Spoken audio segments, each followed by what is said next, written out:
Despite rising pressure, including from within his own party, Bibi has resisted any firm break with ultra-Orthodox allies who have backed him for years.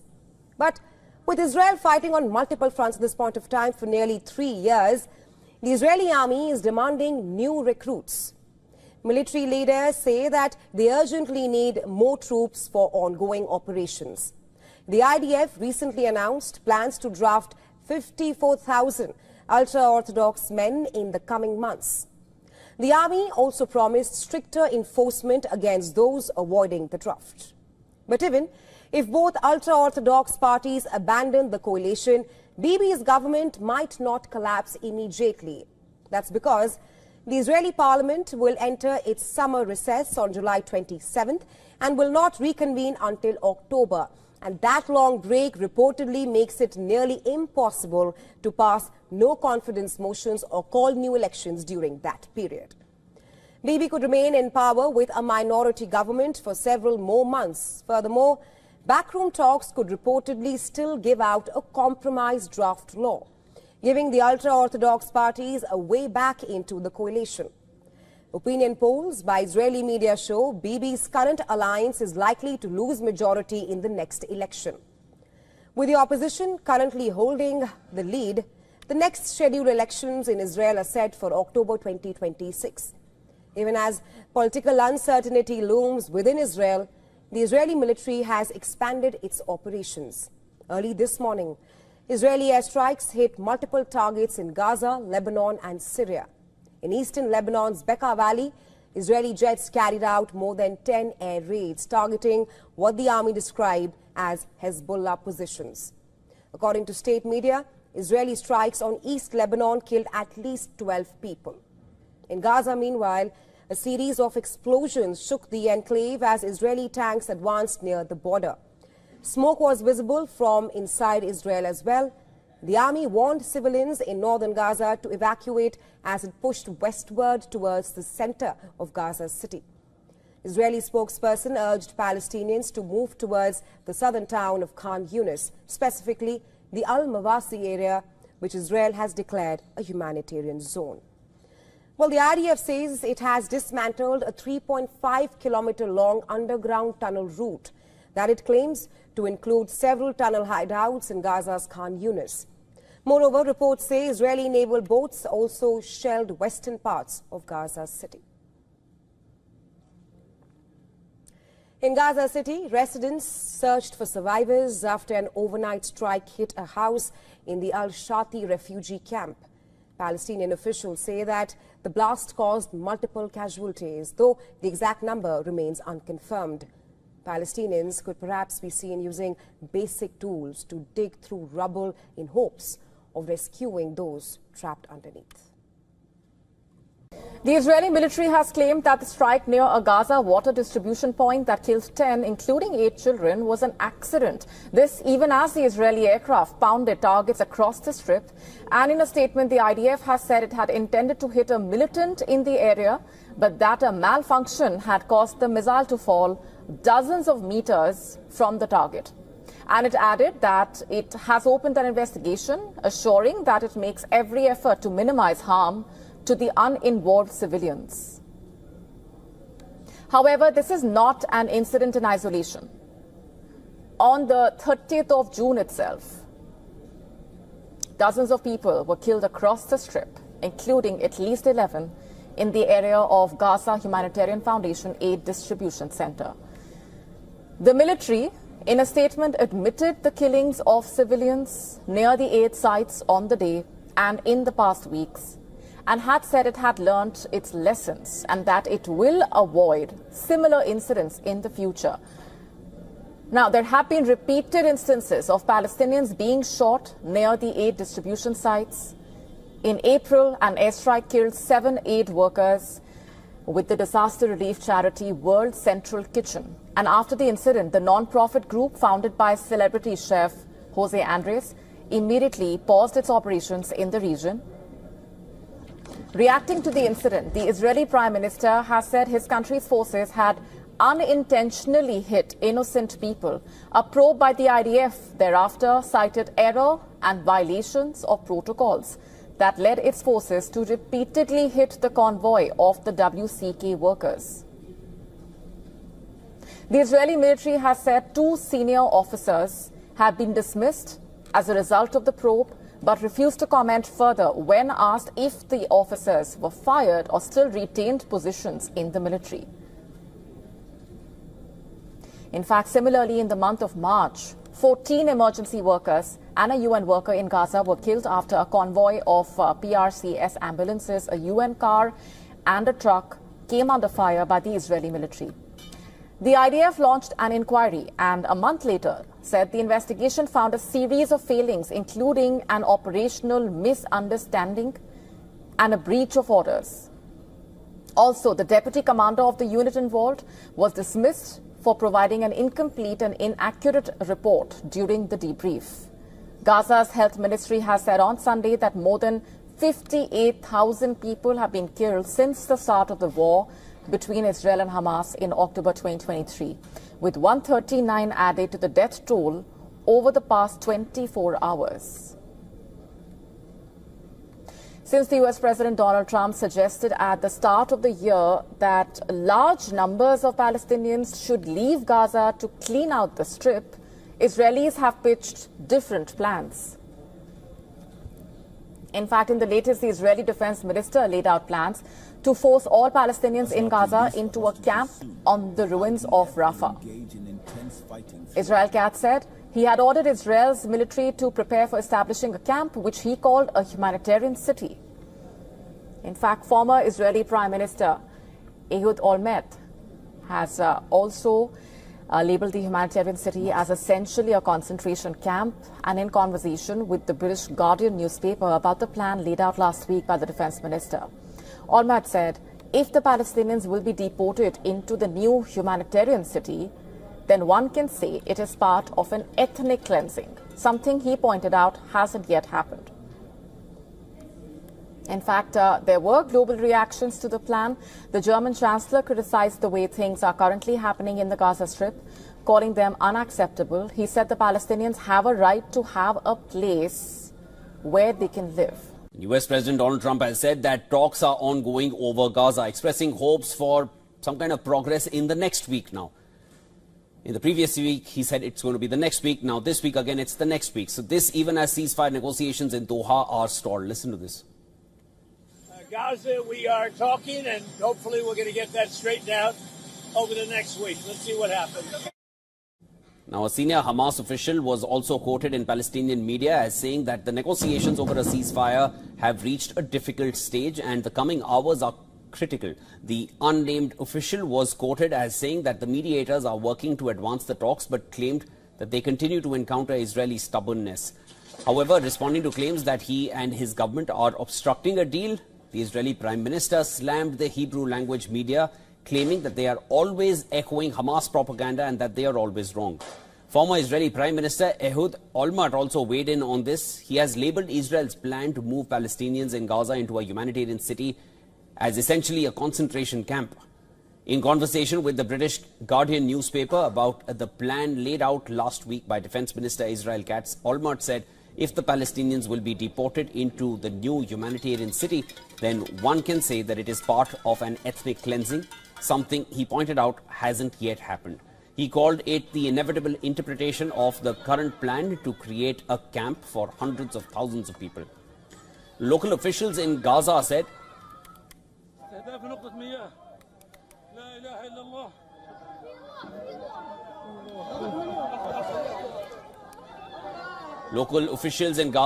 at least 8 Palestinians, most of them children, were killed and more than a dozen others were wounded.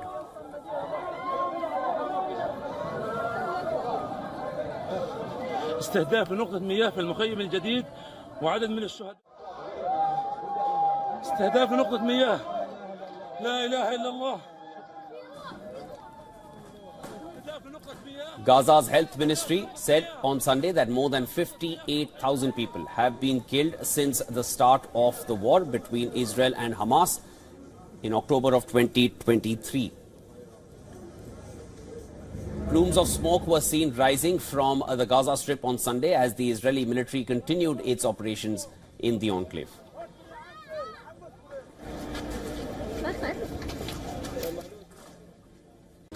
Moving horse to West Asia, U.S. President Donald Trump has said that talks are ongoing over Gaza, expressing hopes for progress in the next week. And this even as ceasefire negotiations in Doha are stalled.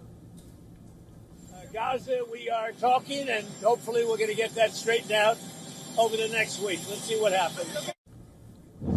A senior Hamas official was also quoted in Palestinian media as saying that the negotiations over a ceasefire have reached a difficult stage and the coming hours are critical. The unnamed official was quoted as saying that the mediators are working to advance the talks, but claimed they continue to encounter Israeli stubbornness. However, responding to claims that he and his government are obstructing a deal, Netanyahu slammed the Hebrew language media, claiming they are always echoing Hamas propaganda and that they are always wrong. Former Israeli Prime Minister Ehud Olmert has labelled Israel's plan to move Palestinians in Gaza into a humanitarian city as essentially a concentration camp. In conversation with the British Guardian newspaper about the plan laid out last week by Defence Minister Israel-Gaza, Olmert said that if the Palestinians will be deported into the new humanitarian city, then one can say that it is part of an ethnic cleansing, something he pointed out which hasn't yet happened. He called it the inevitable interpretation of the current plan to create a camp for hundreds of thousands of people. Local officials in Gaza say at least 8 Palestinians, most of them children, were killed and more than a dozen others were wounded in an Israeli missile strike, which the military said missed its intended target.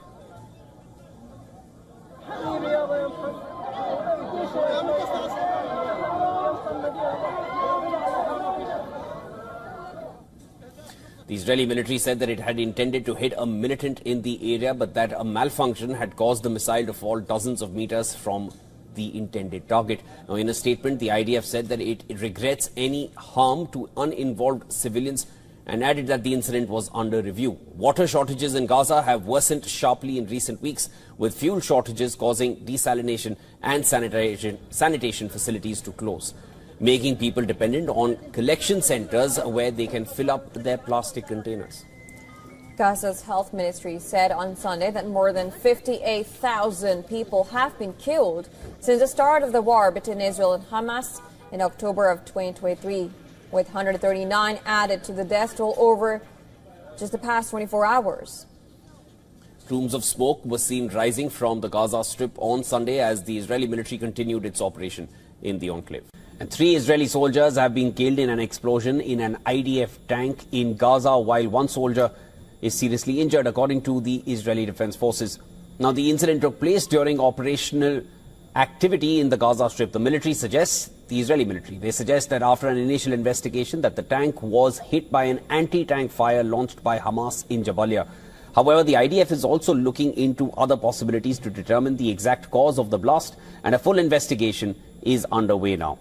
Furthermore, the Gaza Civil Defense Agency has said that at least 22 Palestinians were killed in the latest Israeli strikes in and around Gaza City and in Khan Yunis in the south. According to the Health Ministry in Hamas-run Gaza, Israel's military offensives have killed well over 58,000 Palestinians since October of 2023. The IDF claimed that the troops had destroyed buildings and infrastructure used by Hamas and Palestinian Islamic Jihad (PIJ) militants in Gaza City's Shujaiya and Zaytun areas. The armed wing of Islamic Jihad, the Al-Quds Brigades, which has fought alongside Hamas, released footage that it said showed its fighters firing missiles at an Israeli army command and control center near Shujaiya.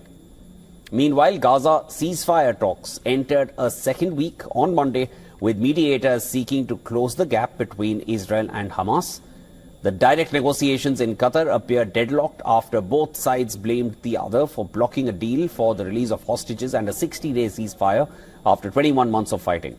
According to sources, discussions are currently focused on the proposed maps for the deployment of Israeli forces within Gaza. Hamas has accused Israeli Prime Minister Netanyahu, who wants to see the Palestinian militant group destroyed, of being the main obstacle. Now, in other development, a CNN reporter says his crew was attacked by settlers while they were in the West Bank on Monday to cover the death of a 20-year-old Palestinian American, Saifullah Musallit, who was allegedly beaten to death by Israelis near Ramallah several days ago. Musallit's family has said that it wants the U.S. State Department to investigate his death and hold the settlers accountable. He was just like a regular kid. I mean, to me, I remember him when he was born. He grew up in Port Charlotte. He went to school in Port Charlotte. I mean, everybody knew him. Everybody, whoever met him, just fell in love with him because he was just so, just loving, respectful. And then to be taken away by the way he was murdered, illegal Israeli settlers. Meanwhile, Christian leaders have accused Israeli settlers of attacking sacred sites in the West Bank in violence that one said was forcing some to consider quitting the occupied territory.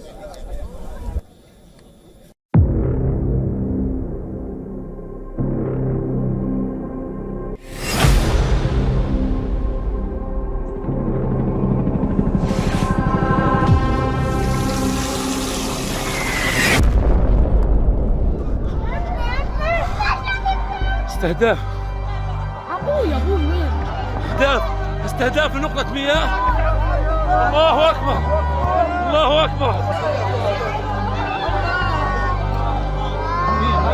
في تمام الساعة 9 صباحا تفاجأنا بقدوم العديد من الحالات اثر استهداف صاروخ هسه عم بطيح الهضة، انا ماسك بارودة بقتل فيهم هضة.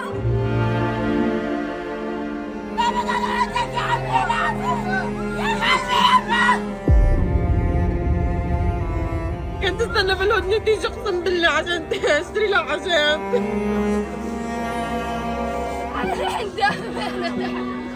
كنت بدي بطلعك يابا، يا ريت بطلعك يابا. الله يرحمك. الله اكبر الله اكبر الله اكبر.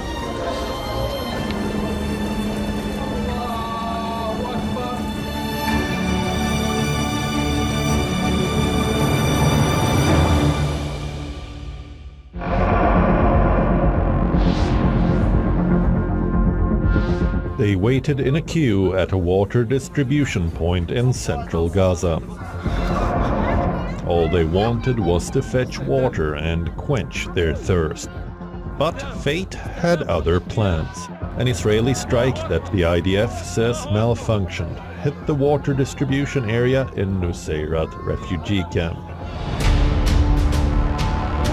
The Israeli military stated that the strike landed dozens of meters away from its target. At least 10 people, including 8 children, were killed while they were gathering water. Israel Defense Forces later said in its statement that it regrets any harm to uninvolved civilians. They were among 43 Gazans killed in Israeli attacks on the 13th of July.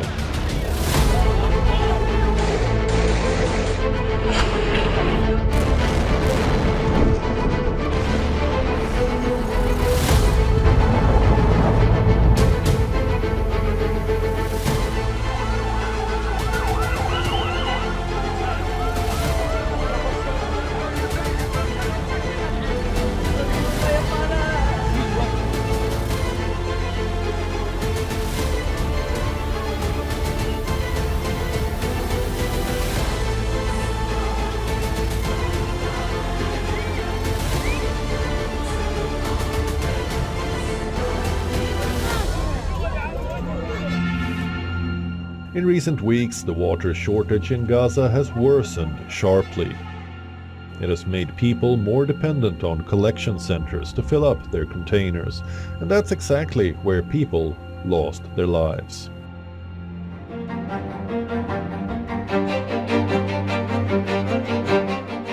In July, a United Nations humanitarian agency said in a report that Gaza's lack of clean water after 21 months of war and 4 months of Israeli blockade is creating devastating impacts on public health.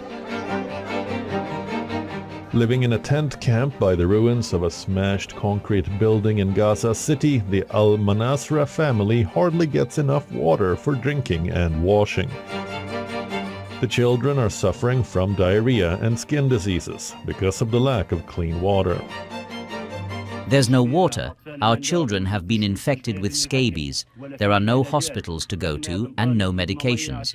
We demand water to clean ourselves, clean our children, and provide them with water to drink. The drinking water is hardly accessible. Once a week we got access to drinkable water. We don't get to have drinking water because there's a lot of people, and like I'm thirsty, others are thirsty as well. A day after the deadly strike, on the 14th of July, Akram Manasra had gone to fill up containers, along with 3 of his daughters. Each of them carried 2 heavy plastic containers in Gaza's blazing summer heat, but they could only manage to fill up 2 for the family of 10. When we were in the Shujaya neighborhood, we used to shower our children on a daily basis. Now we shower them once every 2 weeks. We can't shower them every day because there's no water. Dishwashing, sometimes for 3 or 4 days. There is no water for dishwashing, no water to wash your hands. When we wake up in the morning and try to wash our faces from the water I filled, we can't find water. For many, like the Manasra family in Gaza, the daily toil of finding water is exhausting and often futile. According to the United Nations, 2/3 of people in Gaza drink water that has been contaminated. The incidence of diarrhea in children under 3 years old has doubled. All children in the Gaza Strip are at risk of waterborne diseases.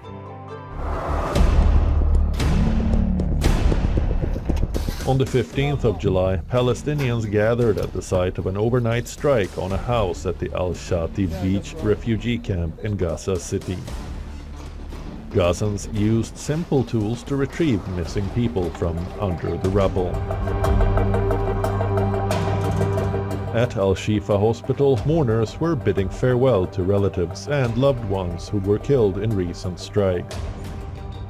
Israel says it is seeking to eliminate Hamas from Gaza, which attacked southern Israel in 2023, and free hostages still held by the group.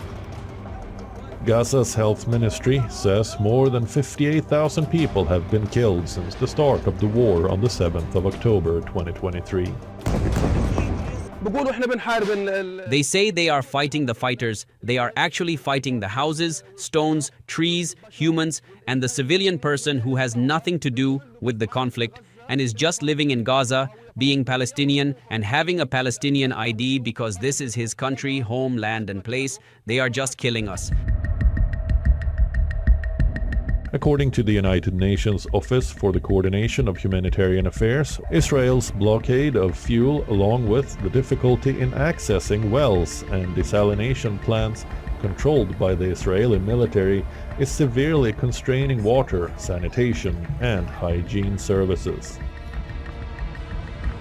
On the 11th of July 2025, the UN Human Rights Office said nearly 800 people have been killed while seeking food at distribution points operated by the US and Israeli-backed Gaza Humanitarian Foundation, or GHF, since the end of May.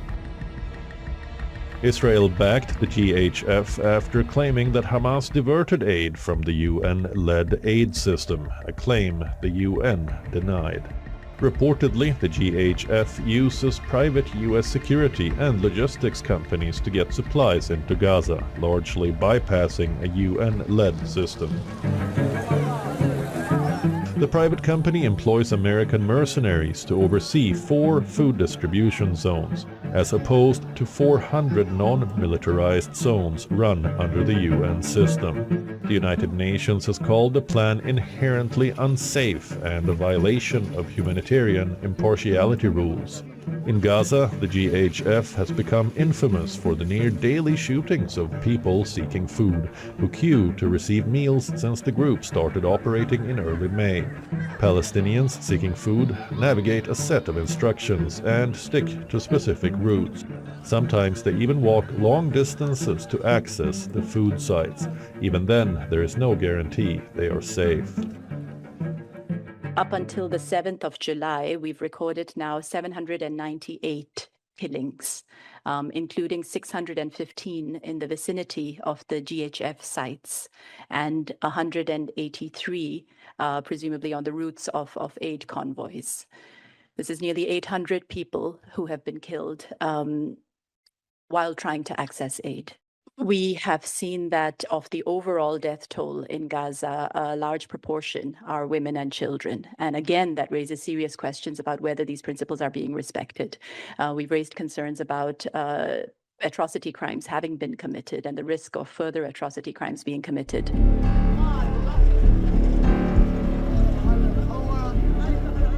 Much of the focus in the past few weeks has been on the deadly incidents connected to the new aid mechanism run by the GHF. But what is becoming clearer by the day is that the entire aid distribution system in Gaza appears to be closer to a complete breakdown. UN agencies and other aid groups have refused to cooperate with the GHF, saying its system disregards the humanitarian principles of neutrality, impartiality, and independence.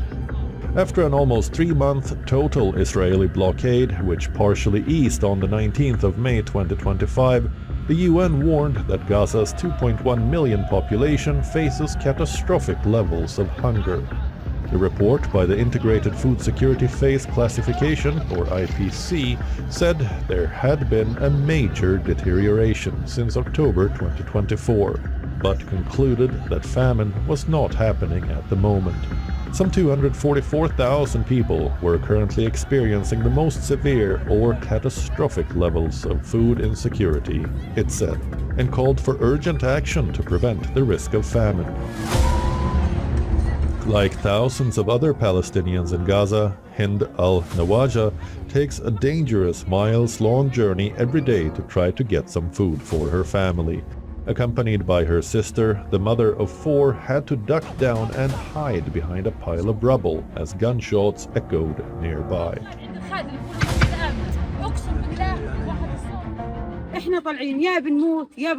We are going out, we either die, or we don't get wounded, or we live. We are now going out to bring aid. God knows we might die. You either come back carrying food for your children and they will be happy, or you come back in a shroud, or you go back upset without food and your children will cry. This is life. We are being slaughtered. We can't do it anymore. Not just Hind al-Nawaja, Fatme Jundia also worries about basic supplies. She cradles her 2.5-month-old twins and wonders how she will feed them the following day. Jundia says she cannot produce enough breast milk to nourish both babies and relies on formula, which has become very difficult to find. I gave birth to these twins in the war. As you know, giving birth is hard, and I delivered them through a cesarean operation, not naturally. I suffered a lot in delivering them, and now we suffer from lack of milk and diapers. It is hard when the milk is out of stock and we do not find milk. Fatma Jundia's story is one of many across Gaza. Fatma Arfa, who is 6 months pregnant, fears for the life of her unborn child. Her concerns are driven not only by the conflict but also by her struggle with anemia, which has resulted from a lack of food. Forced to flee her home in northern Gaza, Arfa now lives in a makeshift tent with her husband and 5 children. The lack of food that my children and I are exposed to, or rather that I am exposed to, threatens my life and threatens the fetus in my womb as well. I will not be able to do my housework. I cannot. To support the children, I cannot support them. This threatens our society and threatens me as well. It threatens my health as well. As for the cases now, frankly, they have increased a lot.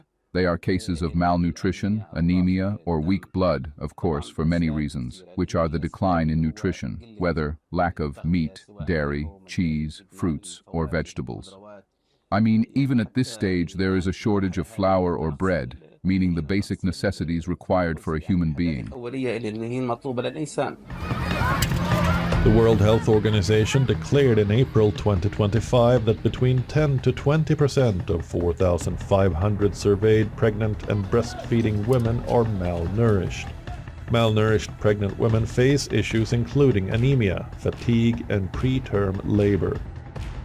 According to another report published on the United Nations Office for the Coordination of Humanitarian Affairs website in June 2025, an estimated 55,000 pregnant women in Gaza are facing increasing health risks such as miscarriage, stillbirth, and undernourished newborns.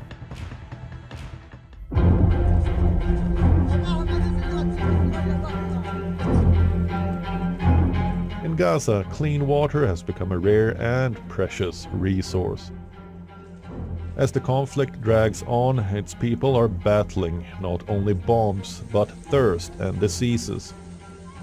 According to a 2024 report by Action Aid, not a single one of Gaza's 2.3 million residents has access to enough safe water to meet their daily needs. What used to be a necessity is now a privilege, and the most basic dignity, the right to use a clean toilet, is also gone. An assessment by humanitarian agencies done in 2024 revealed a staggering reality. In Rafah, one toilet is shared by an average of 891 people. Toilets are broken, overflowing, and unsanitary. 67% of the toilets assessed were either not functioning or in a poor state. For displaced families, even finding a usable toilet means waiting in long lines with no guarantee of privacy or safety. Even hand washing, a simple defense against disease, is nearly impossible. In over 75 camps and shelters across Rafah, 3 out of 4 sites had no showers at all. Water scarcity has made the sanitation crisis worse. With only 1 of 3 Israeli pipelines functioning and much of Gaza's infrastructure destroyed, water availability dropped to just 10 to 20% of pre-war levels in 2024.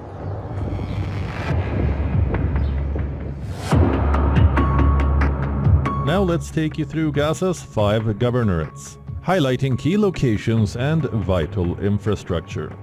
At the beginning of the Israel-Hamas war, Gaza had a population of about 2.3 million people. It is divided into 5 regions: North Gaza, Gaza City, Deir el-Balah, Khan Yunis, and Rafah, bordered by Israel and Egypt on the Mediterranean coast. The strip is about 365 square kilometers. North Gaza. The district of North Gaza shares a 10-kilometer-long border with Israel.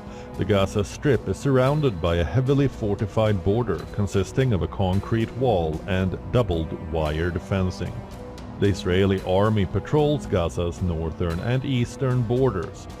The Beit Hanun crossing, known as Erez to Israelis and managed by the Israeli army, is Gaza's only northern crossing into Israel. From there, Palestinians with special permits, usually for urgent medical treatment, are allowed to leave Gaza on their way to Jerusalem or the West Bank.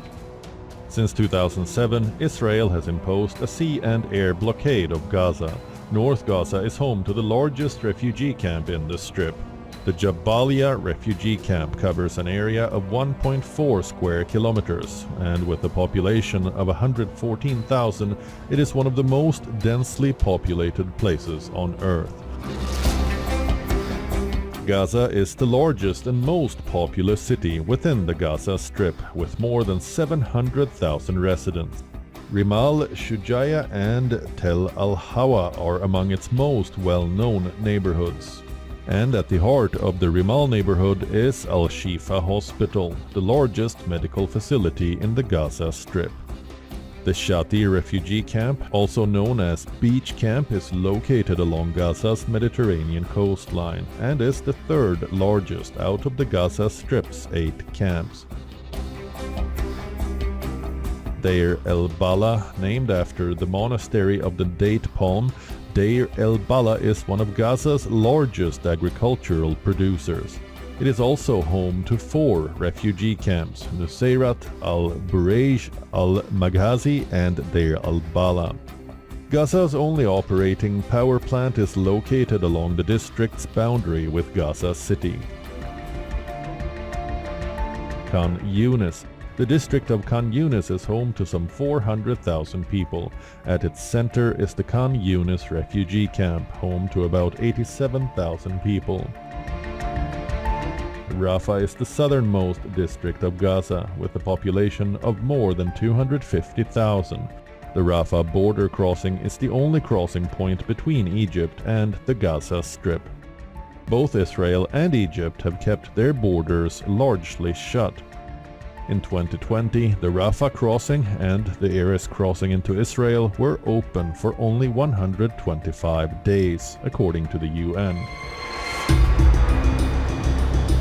Israel has depicted its tightening grip as a temporary necessity to pressure Hamas into releasing the remaining hostages taken during the October 7, 2023 attack that started the war. Israel has dramatically expanded its footprint in the Gaza Strip since the war. But experts say that the land Israel holds, which includes a corridor that divides the territories north from south, could be used for exerting long-term control. As of now, Israel controls more than 50% of the territory of the Gaza Strip.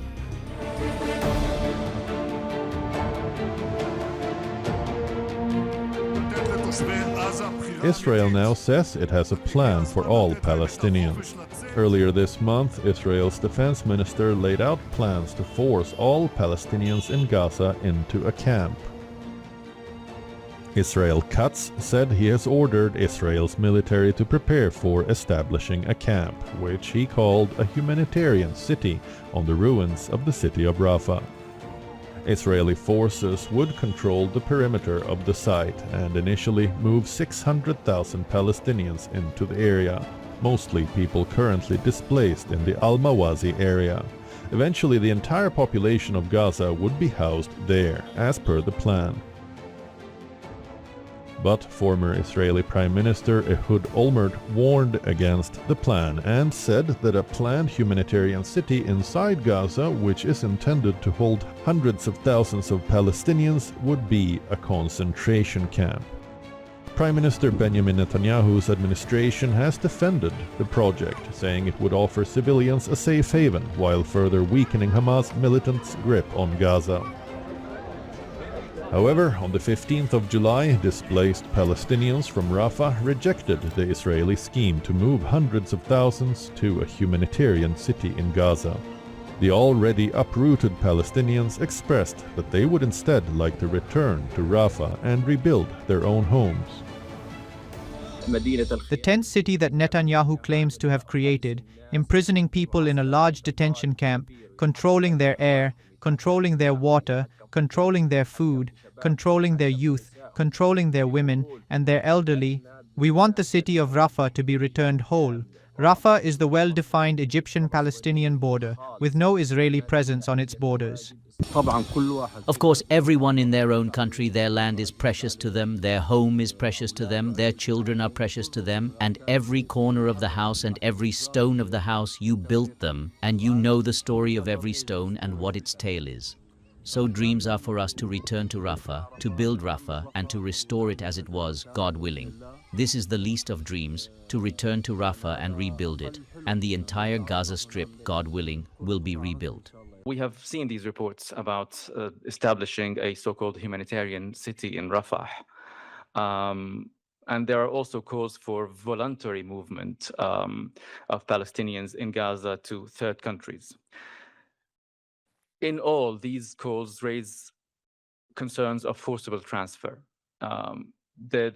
First of all, the setting up of such a humanitarian city in itself is problematic, and it raises concerns about further forced displacement, of course, without proper humanitarian assistance. And it is likely that men and women of certain age groups could be at higher risk of arbitrary detention. Since US President Donald Trump suggested at the start of the year that large numbers of Palestinians should leave Gaza to clean out the Strip, Israeli politicians, including the Prime Minister Benjamin Netanyahu, have promoted forced deportation, often presenting it as a US project.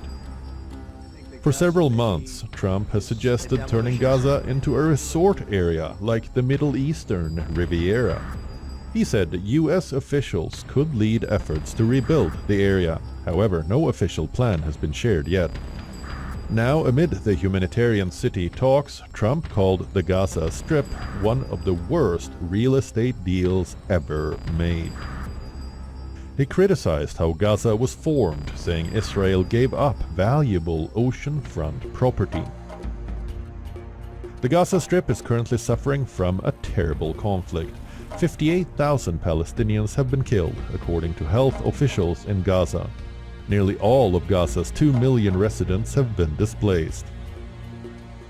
Since the 6th of July, Israeli and Hamas negotiators have been taking part in the ceasefire talks in Doha. Discussions are on about a US-backed proposal for a 60-day ceasefire. The plan includes a gradual release of remaining hostages, Israeli troops pulling back from parts of Gaza, and peace talks to end the fighting. US, Qatari, and Egyptian mediators have been working to secure an agreement. However, initial optimism that a deal might be at hand has faded in recent days. As you can see, there are many plans to reinvent Gaza. However, what we are witnessing in Gaza is not just a tragic consequence of war. It has gone beyond Israel's physical onslaught on Gaza. Food, water, and the basic means to live, the very core of human survival, is now being targeted.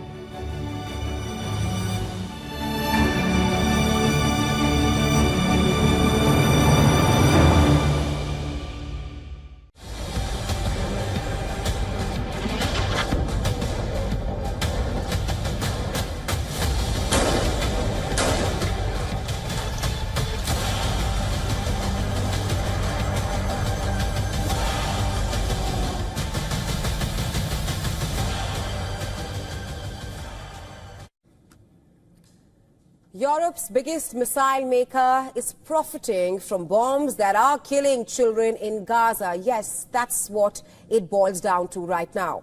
Whether or not some people like it to put it that way or not. An explosive investigation by British daily The Guardian reveals how parts made in Europe end up in weapons raining down on Palestinian families in Gaza. But the question is, how exactly are European companies tied to this devastation? Who is making money off Gaza's bloodshed? And why aren't heads rolling in Europe? Those are our big questions tonight. The investigation names Europe's biggest missile manufacturer, MBDA. The company makes key parts for bombs used by Israel in airstrikes that have killed hundreds of civilians, including women and children in Gaza.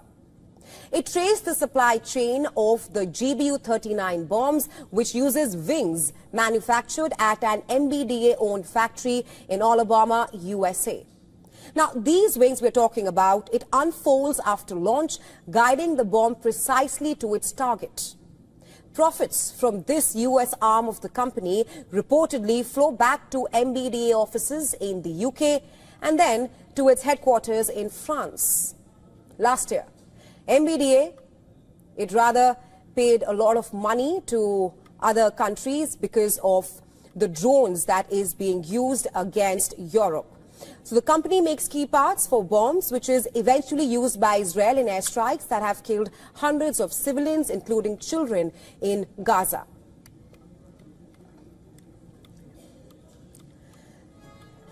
The Guardian report verified 24 airstrikes using the GBU-39, each killing civilians, including children. In one attack this May, a bomb tore through a school sheltering families in Gaza City, killing 36 people. Half of them were children. Both Amnesty International and the UN have flagged such attacks as potential war crimes, saying that no warnings were given before strikes on schools or tent camps. In September last year, UK's Foreign Minister David Lammy also suspended some weapons export licenses to Israel, citing a clear risk of serious violations of international law. But rights groups say that these measures were too little, too late, and it filled with loopholes. Remember, under international humanitarian law, attacks on civilian infrastructure like schools and hospitals are strictly prohibited. Armies are required to minimize harm to civilians, and failing to do so amounts to war crimes. Quite clearly, all these rules are being violated almost daily. These bombs, the GBU-39s, are small by military standards, under 250 pounds each. They're designed to destroy 1 or 2 floors while leaving the rest of the building standing. The US State Department has reportedly encouraged their use as an alternative to heavier bombs that flatten entire blocks. But inside enclosed shelters, like in this case of the densely populated camps in Gaza, they create lethal fireballs. The first attack reportedly took place in November last year. That's when these bombs hit the densely populated Burej refugee camp. Multiple buildings collapsed. 9 children died instantly, but the death toll kept rising as bodies were pulled from the rubble.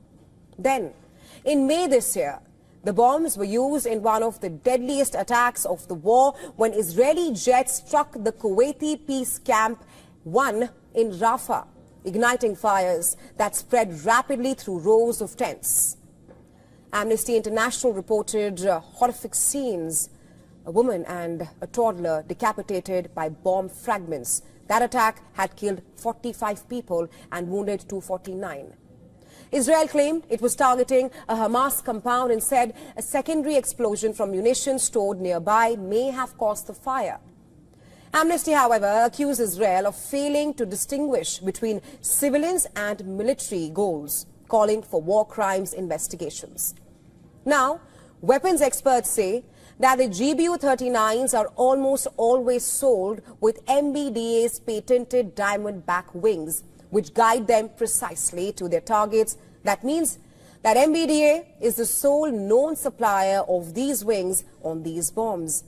And so, despite Britain's ban on some arms exports, MBDA's subsidiary in Alabama, US, it continues operating unaffected. Profit from these US sales flow back to MBDA offices in UK and then to its European owners. In 2024 alone, MBDA's revenues hit $5.4 billion. Critics argue that while the UK has sanctioned Russia's arms industry, it's taken a lighter touch approach when it comes to Israel. So what we see here essentially is that MBDA is profiting from Israel's bombing. MBDA insists it complies with all national and international laws, and its code of ethics states it is committed to protecting human rights and safety. But as the war drags on, campaigners say words are meaningless without action. And as a result, Europe's missile profits remain stained with the blood of Gaza's children. All right, now let's shift our focus to West Asia, where even amid renewed efforts to reach a ceasefire deal in Gaza, Israel continues its onslaught across the Palestinian enclave. Israel and Hamas negotiations are taking part in truce talks since the 6th of July, discussing a US-backed proposal for a 60-day ceasefire that includes a phased release of hostages and Israeli troops withdrawal from parts of Gaza.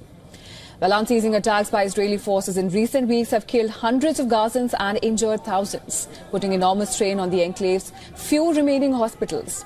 Now, the United Nations has expressed alarm that children are paying the price of war. Findings say that at least 10 children lose one limb every day on average. Where Palestinians are faced with an impossible choice to decide whether they will die of hunger or while they're queuing up for their food ration. Do you evacuate one more time, forcibly displaced again and again, and get killed on the way? Or stay put and get killed where you are? Every decision they are making while we speak is a life and death decision. Every single day, every single hour, every single minute. But it is a Russian roulette with a bullet in almost every chamber.